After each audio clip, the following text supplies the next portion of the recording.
Welcome back, ladies and gentlemen, in map number 2 between Infinity and Inverse. My name is Dktruman, and joining me for the cast is Astini. Give us a quick recap of what that game 1 was about.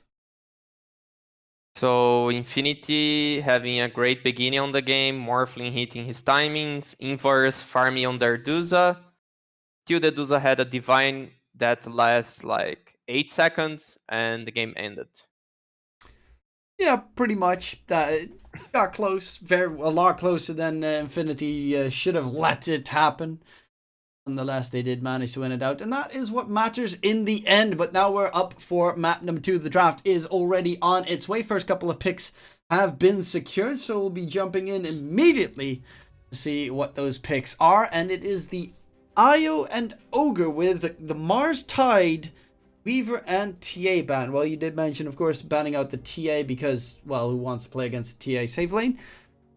But the Mars and Tide being banned out. Honestly, I didn't really fear that Mars whatsoever last game.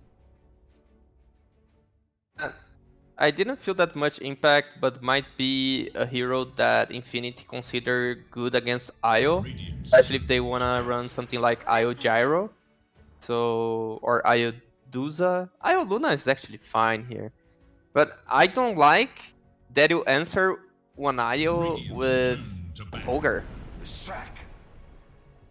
Yeah, that normally means that you're looking at some Medusa safe lane yourself if you pick up the Ogre, or something along the lines of super tanky safe lane. But the Leshrac being the second pick for Infinity, not a hero that you really kind of ever see anymore. Very rarely does it get picked up, and especially not in the first 2 hero picks.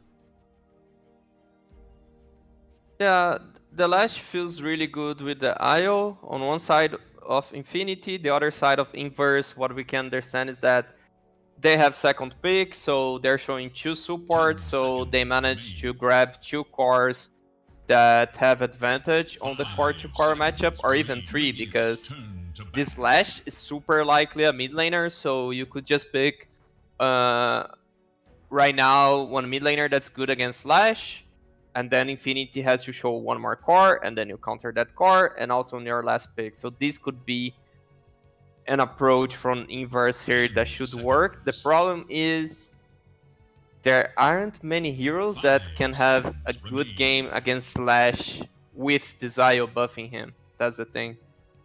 Invoker has been banned, which is the best hero, in my opinion. I mean, if you're expecting a mid Lash, would you then go for more of a just safe version? Get that Lina. Of course, it was banned out in the first phase last game. Still available for Inverse to pick it up with the Ogre Magi buff on the Lina. You can definitely destroy in the early to mid game.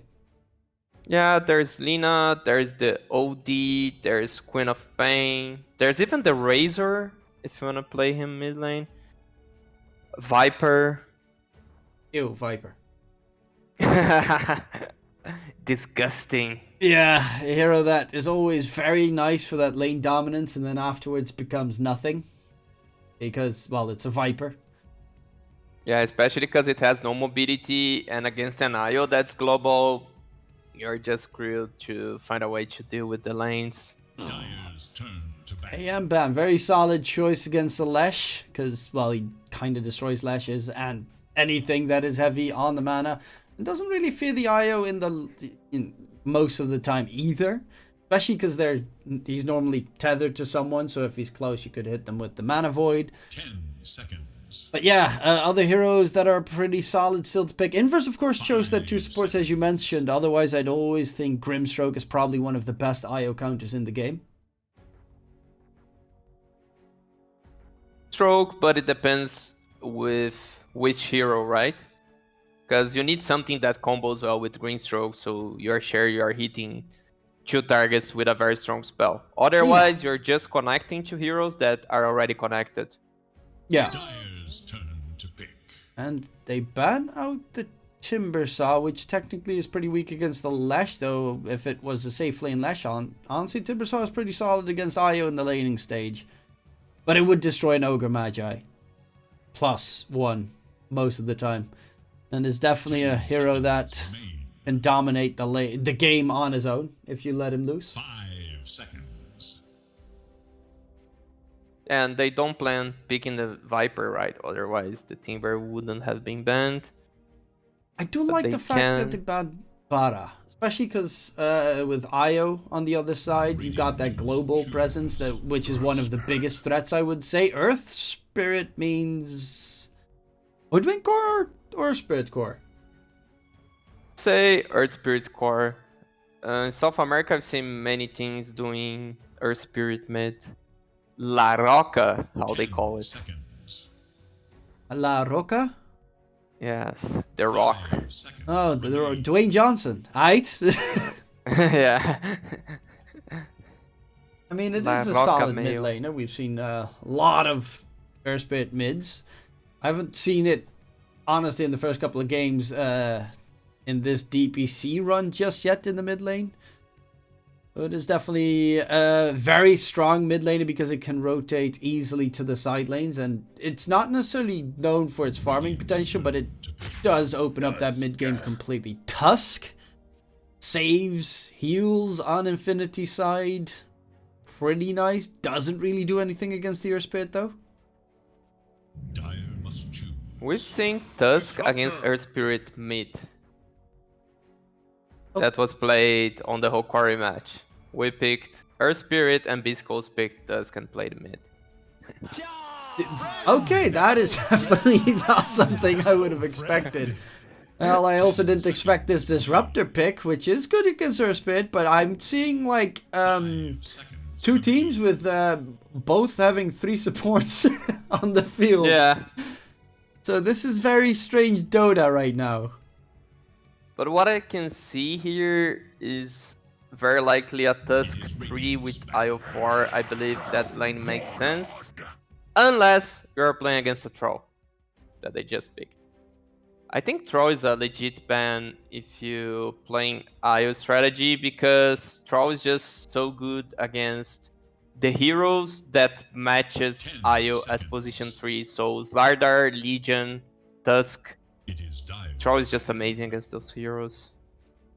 General Troll's a solid And they safe laner. Radiance Doesn't turn. have ban Lina. I guess they're afraid of it being picked against the Lesh. So they think that this is not, that this is an Earth Spirit off lane, I guess, with a Hoodwink 4? I have no clue now. I'll be completely honest. I have no clue where the hero goes because I mean, Ogre off lane was also a thing. You know, multicast could be fun. Yeah, it's a good TB game. Depending on what the offlaner is, because if it's an Earth Spirit, TB could get destroyed by just Hoodwink Earth Spirit magic damage. Is kind of a problem. Turn to pick. And it's gonna be the, oh my god, how boring can you be? But Dusa is superbly good against Troll. Because, of course, if Troll pops his ulti, Dusa pops hers, and then Troll can't look away. Man, this hero Dusa, I guess, is like 100% pick or ban on the Division 2 at South 5 America. seconds. Yeah, you never not pick Dusa. And Yeah. I guess it is, I mean, we could also, you know, see a little bit of that Chris Luck mid disruptor from ages ago. Let's go, I believe. And there's the OD here that you mentioned last game. It's decent against Slash. It's a save against Disruptor. It's super good against Dusa.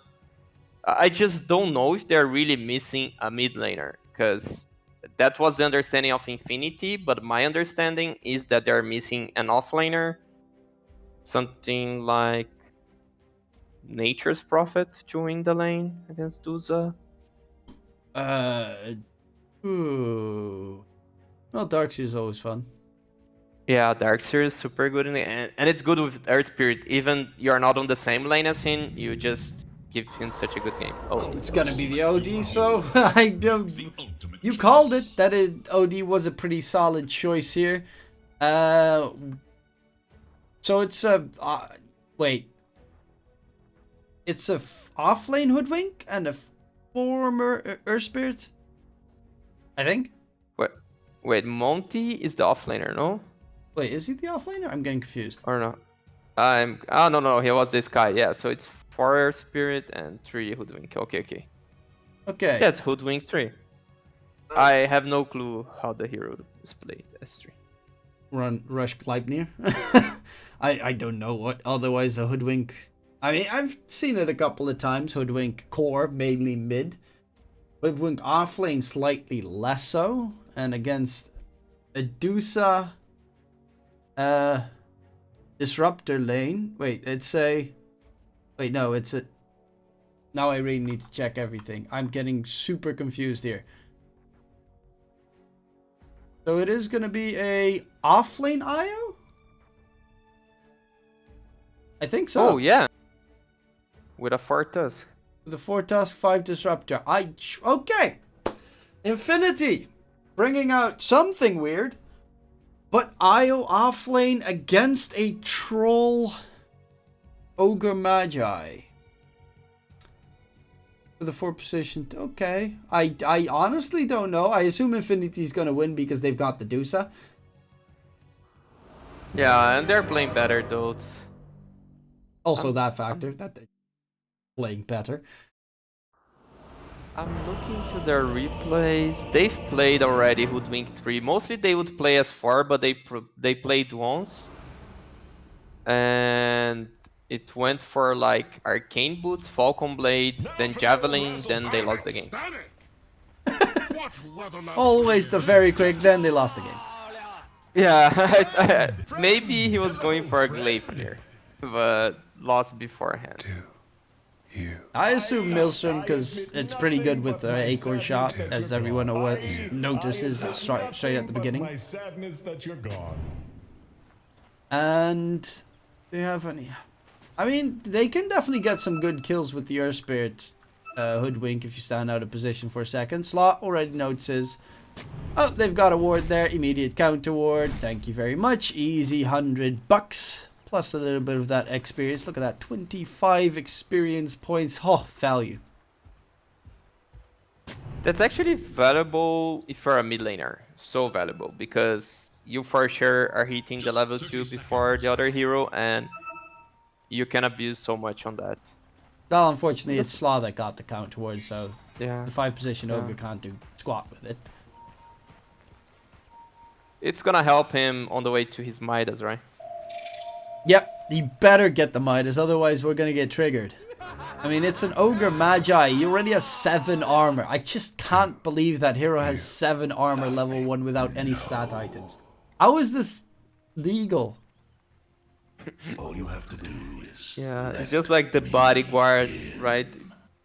You're just like standing there and existing. You already create so much space for your position 1 to farm.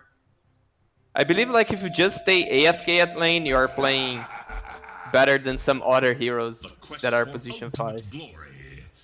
I mean, my favorite position 5 heroes are, and I play position 5 pretty much every single time, is, let's think, Winter Wyvern, Coddle, and Rubik, which are literally the 3 worst possible choices you can have in the safe lane, because they do nothing to help your core.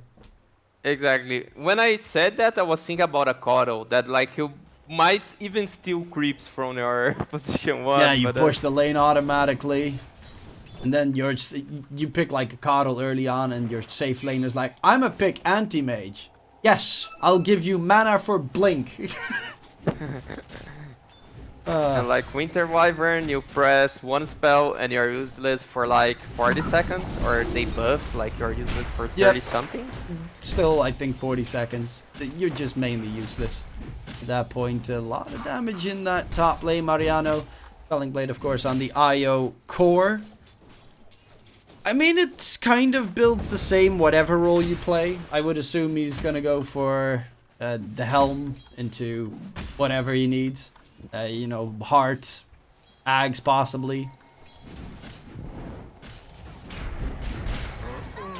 I believe you do the helm, so you always have that extra move speed, someone to be connected to. I just don't know how greedy it is, because when you build Helm, you stay a while in jungle, and jungle belongs to the Dusa. So he might just keep the item and assume he's gonna be playing with Pamplona the entire game. Well, he could get that, where's that? Creep. I'm trying to look for the name, you know, the Kobold Foreman with the movement speed, and then you just farm the enemy's jungle the entire time. Because they can't catch you at that point. Well, they can, but you can sidestep the Earth Spit most of the time, and OD's gonna go for that immediate Meteor Hammer build, so he's not gonna have a blink anytime soon. So there's not too much catch that could punish you in that scenario. A lot of damage coming out with the tag team going for Adrian. But Pamplona needs to be careful and might just get first blooded here. Mariana's trying to go for the body. Blocks. Actually, the healing is already enough to keep the Tusk alive. God, it's so much fun to play up against an IO. Suddenly they are all full HP.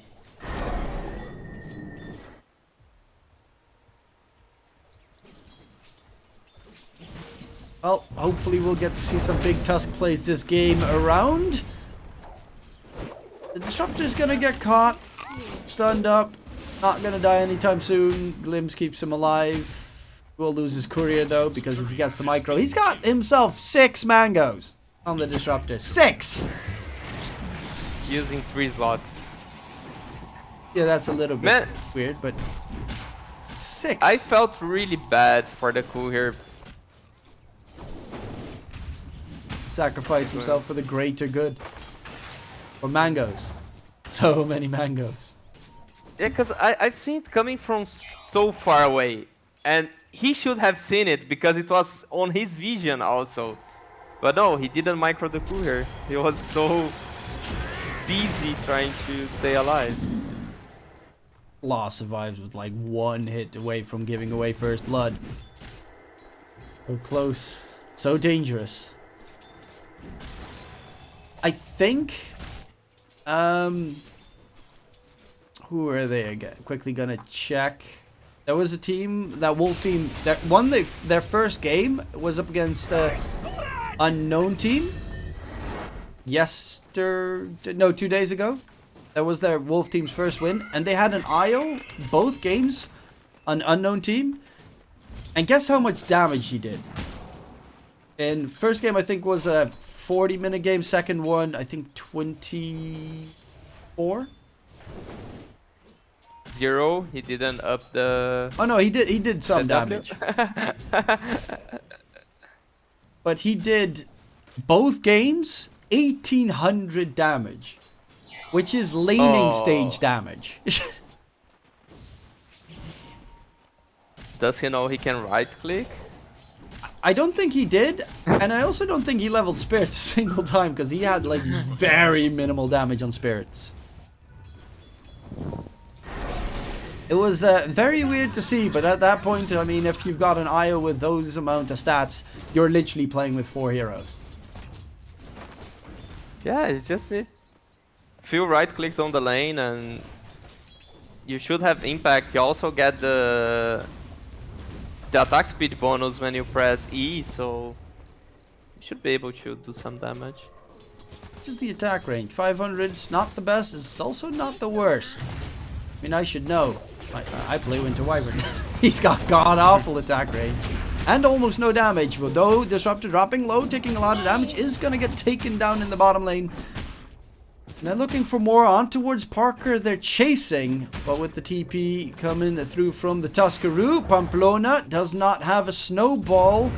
So they're going to go back in onto the Dusa. Parker is in trouble. Parker dropping low. Tag team, can they get the kill onto Monty? Yes, they do. Looking immediately for La Sol.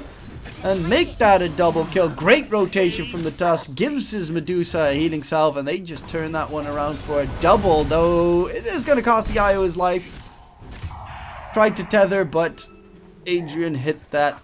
Great route, of course, which is RNG at its finest. For a while, I thought the Dusa would die anyway, so very well played by Pamplona. But on the other hand, from Papita, it's the exactly same thing that happened the other game with the Legion. Like, Legion was dominating the lane, and then Skywrath left the lane and Legion just stayed there. You should just play safer as a position 3 if your position 4 is showing on the other side of the map. This is like basic communication, but I feel so many teams fail to do that. Radiant structures are fortified. And he might die again. Well, doesn't get rooted this time around. Monty helped in securing a kill onto PP in the mid lane, so OD did manage to get a kill in that matchup, which is pretty good for Inverse. Adrian on the troll top net worth is going for the Battle Fury build though. Okay, so I guess you want to try and outfarm. To be fair, no, in the late game you definitely lose against an IO core, but I guess he's trying. Maelstrom, do more. Mariano has tether, needs a target, has no target, and that is going to be another death onto the IO. Who is going for Mechanism, which kind of defeats the purpose of making it a core. He's probably just gonna build as a support, and Radiant's top tower yeah, is under attack. it's weird. And he has like support net worth. Maybe they picked the hero and somehow in between they Is in danger. changed the role of the hero. But they fourth pick the Disruptor. You should have known. So, yeah, Or like they pick the hero, but like let's say the position 5 does the hero, but the position 4 don't do the hero. Yeah, that you know, some people are more specialized on it than others, but at that point I'd probably suggest just swapping roles and then put your position 5 as the offlaner. If you're gonna build an IO core, you know, get yourselves that Helm of the Dominator, especially because it's just so much value, especially if you make it the Helm of the Overlord later on with the Granite Golem buff, for instance. Makes your team like near impossible to kill. I mean, that is a 15% HP bonus buff. 15!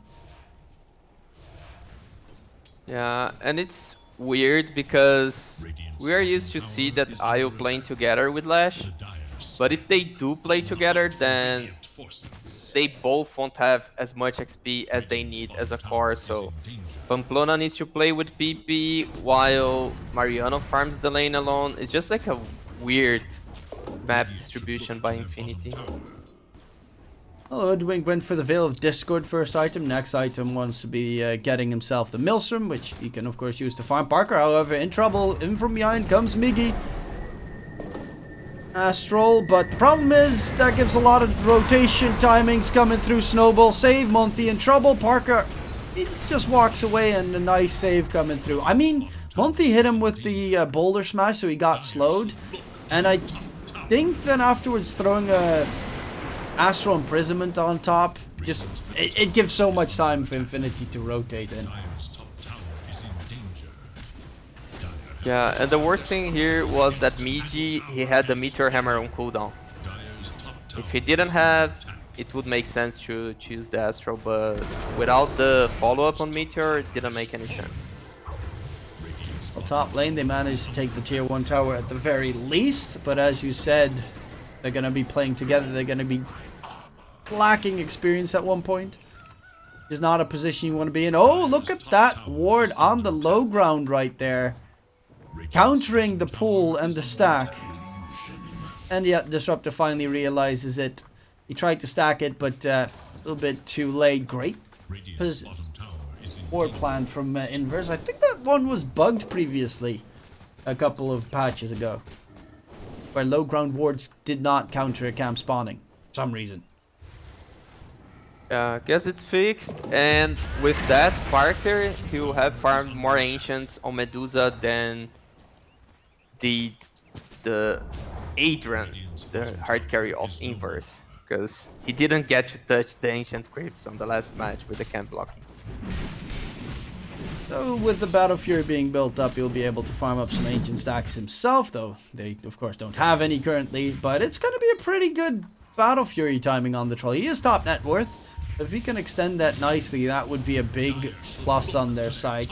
It's still, you know, always a bit of a debate. Would you just go for the straight up early game where you get the Fusel Blade against the Deuce and try to run down every lane, or it's a tough one, but it does mean that they're looking to take this game late, which I would definitely not recommend normally, but considering this is going to be pretty much just a support IO, I don't really feel that Inverse have that much of a problem if this goes late with an OD and Troll against the Deuce. Radiant's bottom tower is under attack.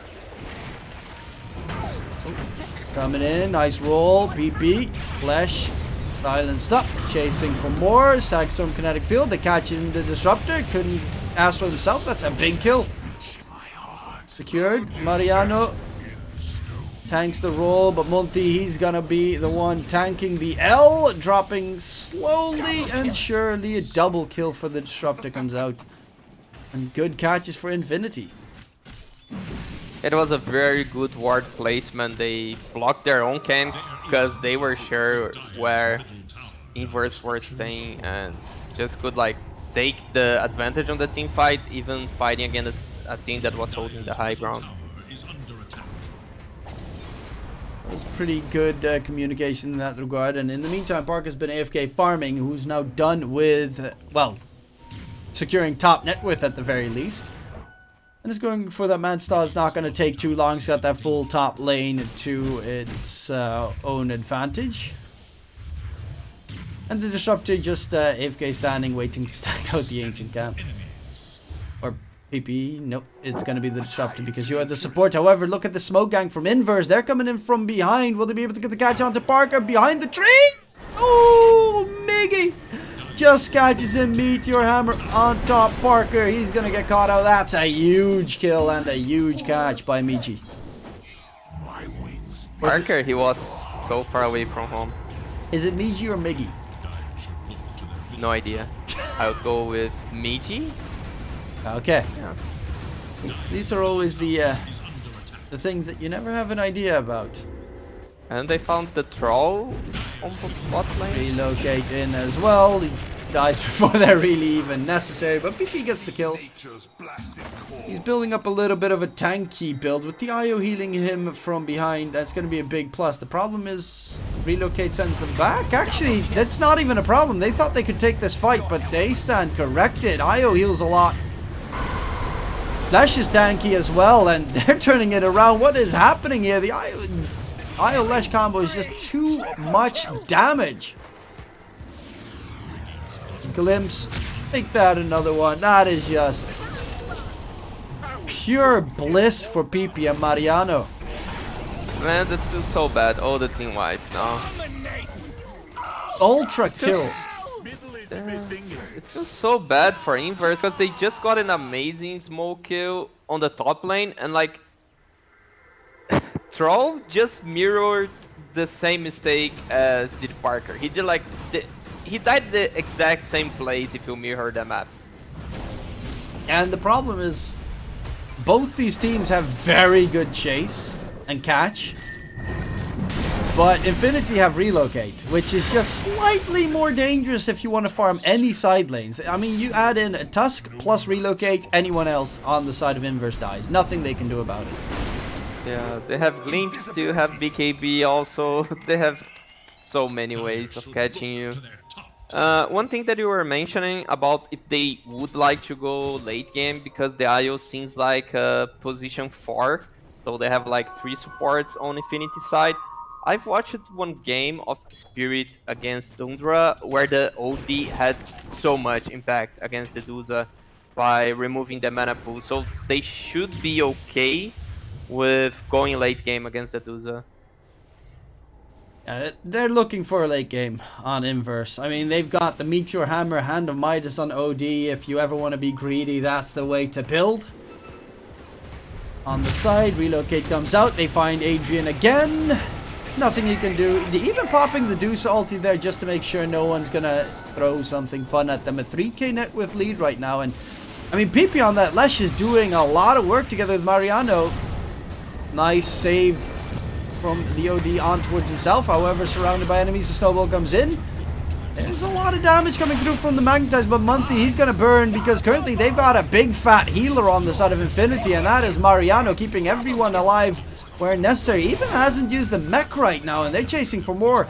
A soul on the Hoodwink, glimpse back, caught and punched in the sky, tries to sharpshoot his way out of the trees, but he's surrounded, he's taken down, and PP can even continue taking down the tower with that Diabolic Edict if they want, or they could walk into the Roche Pit. They definitely have the damage for it. Yeah, especially with tag team, they should be doing it fast. So inverse, they have a good late game. The question is, can they make it to the late game? Because Troll is so far away from his BKB, and without BKB, he just dies so fast, so fast. Like usually as Troll, you need some save. Of course, he has the OD, but as an OD mid, you don't want to be the responsible of like saving your only setup spell to save your hard carry. So it's a really weird way of fighting the team fights until you have that BKB on. I mean, I'm baffled at the fact that the IO, even though it feels like a semi-support, still reasonable in farm. It's not great, but he's got himself the Holy Locket now, so his healing gets buffed by another 30%, which is stupid. Even though I'm not the biggest fan of this build as a core IO, right now it's exactly what they need to take over the mid game. Oh, Sloth tries to go for a counterward shenanigans, but they just walk in. PP gets himself his 8th kill of the game. Kaya Sanj is his next item. Astini, it just feels like Infinity know their timing's a lot better. Yeah, and Lash and Duza do so much damage by themselves that having these 3 support strategy is working for them. So you don't feel the impact of like having no damage at Mariano if you have Duza already very close to a butterfly with 18 minutes, Lash with the Kaya Sanji. It's just so much damage. Uh-oh, Miggy, relocate coming in. Well, if he gets glimpse, he can Astral himself, but that still means that he's put in a position surrounded by enemies. Actually gonna Astral the Tusk. Can he get out of range? No. Well, he can. Lasol is the one that's gonna get caught back. Tries to run away in the trees, but PP says, no way, Jose. 9 kills, godlike streak. The Leshrac is just shredding this game. He's making all the plays together with Mariano. Yeah, and as a Lash, now you look at your mana pool and you're like, oh, I need to go base, refill bottle. But you have an IO, so you just keep farming, and IO's gonna connect to you, and suddenly you'll be like 70% mana full. Look at this disgust. He's going for Glimmer Cape on the IO. Ugh. It works. It's good. And you mentioned it. They already have enough damage with just the Lesh and the Dusa. But, you know, for me personally, as a viewer, it hurts to watch this. Yeah, now for the Roche, seems like they don't have that much damage. When the Lash comes, I guess it's gonna be fine. And Diabolic Edict pretty nice for it. Give that nice attack damage boost with the overcharge. And Roshan does start dropping a lot quicker. Waiting for, of course, that Lash to also get himself that shard, which is super good, especially on high ground pushes and defenses. And it's super good also against the OD ban. I mean, already they split Earth is, but keeping the same playstyle seems so great. And he has Arcane. This looks like they can end the game here. Oh, a real play on bot. Okay, get the catch onto Disruptor. They think Disruptor dropping low. Actually, they're spreading their attention, but Hoodwink stared a little bit too long into the Abyss. The Abyss stared right back at him. Slaw, the Ice Shard's blocked. Very annoyingly placed. Will they be able to disengage? They already lost themselves. I wanted to say 2 supports, but I mean both teams are playing with 2 supports right now, and as you said, they can probably end the game right here. They're pushing the high ground 20 minutes in. They should be able to get themselves a set of racks without anything that this OD that has a Hand of Midas, Meteor Hammer, or Troll that has a Battle Fury can really do. Yeah, I strongly believe they can go straight to mid. They might take the safe play, but honestly, just looking at both lineups, they can just win the game. Not win the game now because there's tier 1 at bottom, but take two sets of racks. 3.5 minutes still left on the Lash's Aegis. There's an IO right behind you as well. What is there to fear this game? Yeah, seems like Disruptor wanna set up a Q on the Troll. Oh, they can just go high ground again. Troll definitely needs that BKB if they want to have any chance of winning a fight. But if he pops his BKB, you know, Dusa pops the ulti, and then your entire BKB has been wasted. Yeah, and there are like shards that can kite you. Walrus bunched up, snowball save to make sure that you don't get to hit anyone during your ulti. Like, they've got so many counters to this Troll.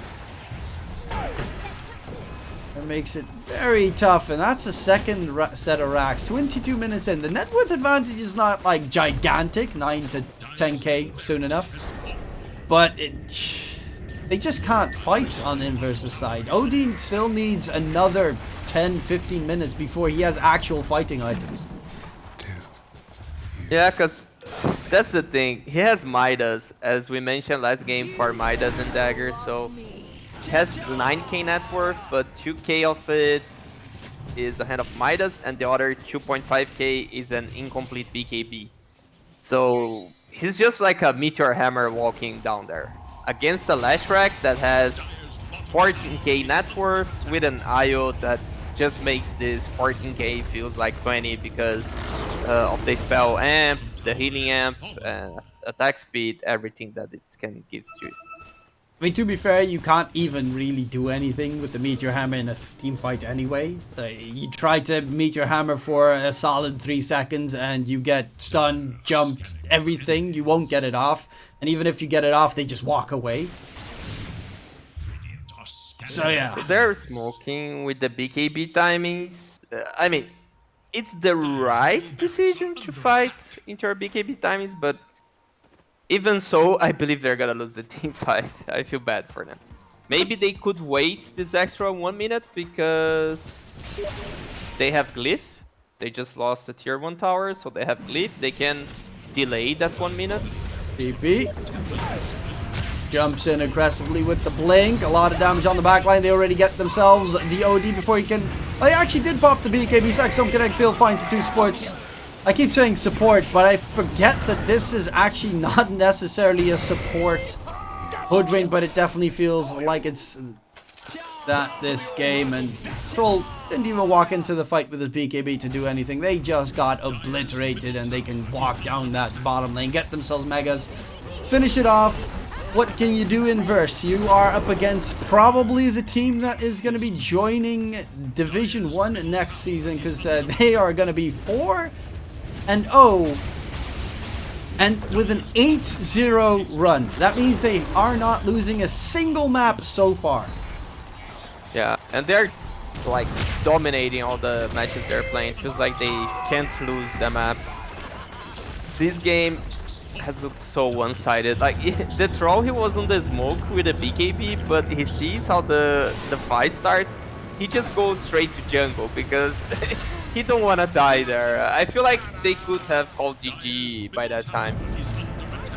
I mean, I at least admire the fact that, you know, they're not gonna GG out. It takes a lot of courage to do that. I saw... Actually, wasn't it Inverse? I think that GG'd out loud during the week.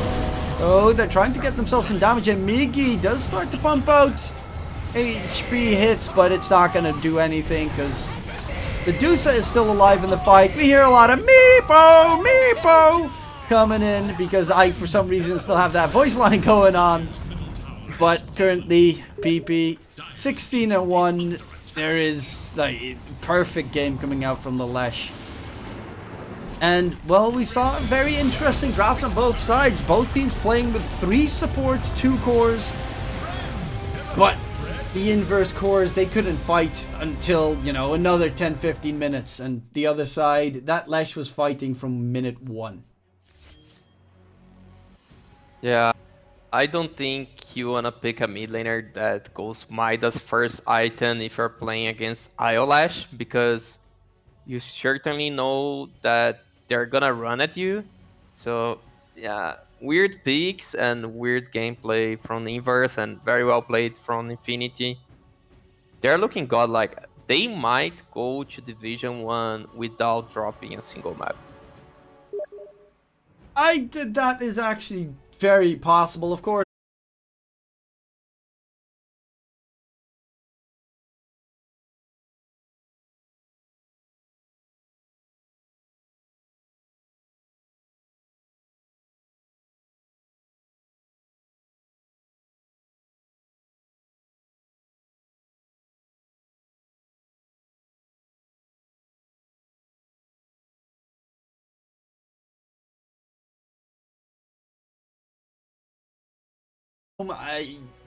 It feels like they're playing a lot of loose Dota, where they don't take it necessarily too seriously on the Wolf team side. But in these last couple of matches, if they want to give themselves still a chance, they might step it up. And then they're still up against Infinity to be played. But currently Infinity 4-0. They've already taken down, let's see, they've taken down Unknown Team. Okay, that's not too bad.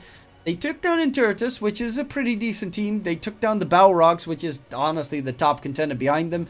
They still have Gorillas, Pride, and Wolf team that could take a map, maybe even a series.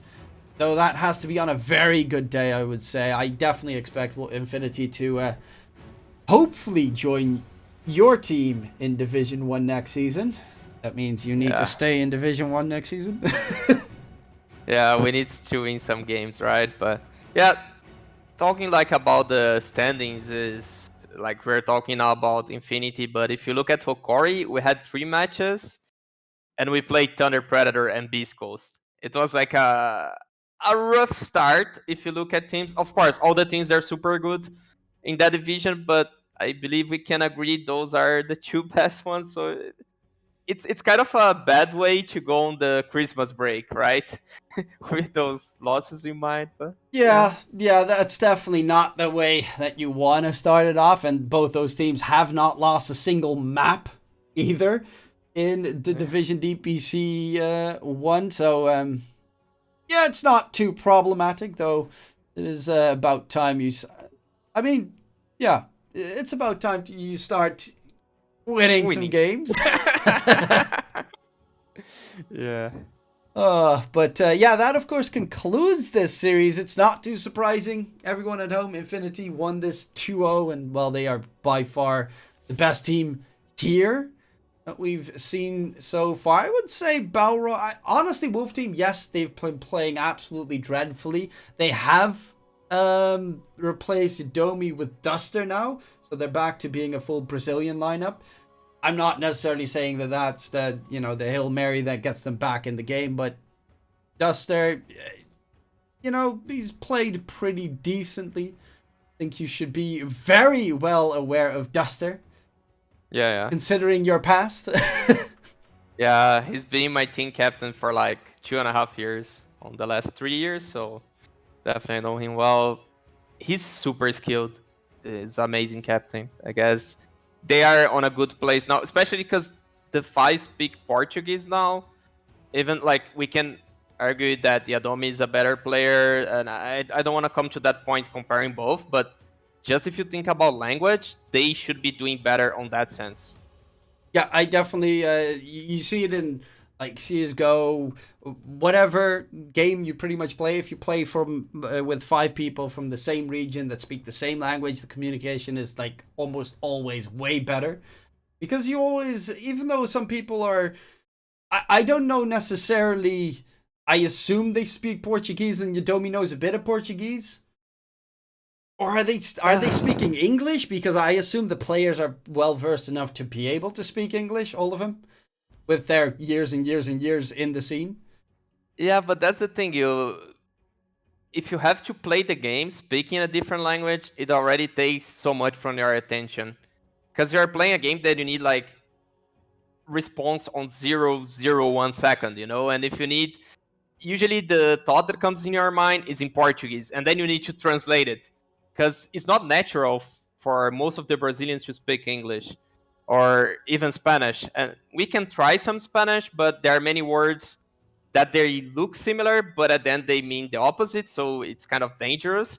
And for Peruvians, they don't understand Portuguese so well, so it's not that easy as it seems. It was kind of interesting for me to see the fact that there was even a Peruvian in the team to start it off with, which was, I mean, it's something I wouldn't expect. If you had like 2-3 players that were from other countries, then maybe, you know, you all have to adjust to one specific language, but I don't know how they did it, but I assume he had to adjust to the rest of the team, which of course at that point it makes communication fairly problematic and whatnot. But I mean, they did a very solid job in trying to recover, and Infinity did a very solid job in their performance right now. However, that does conclude this series, and I do not know why, but my OBS just crashed. Okay, well, we are back. There was, sorry everyone, there was a little bit of a mistake. My OBS internet something went potato. But yeah, that of course concludes our series. I am quickly going to check one very important factor. There are no more matches today. The next matches will be played tomorrow. Let's see, that will be Inverse again.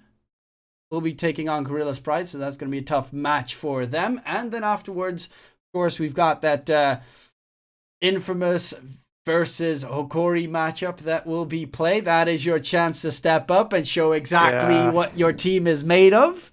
I'll definitely be watching that one. And to finish it off, the last match before the winter break on the Epulze channel will be SG versus Apu, King of Kings. My name was Dktruman. With me in this matchup was Astini. And we hope you all had a wonderful time with these matches. And in case we don't see you, good afternoon, good evening, and good night.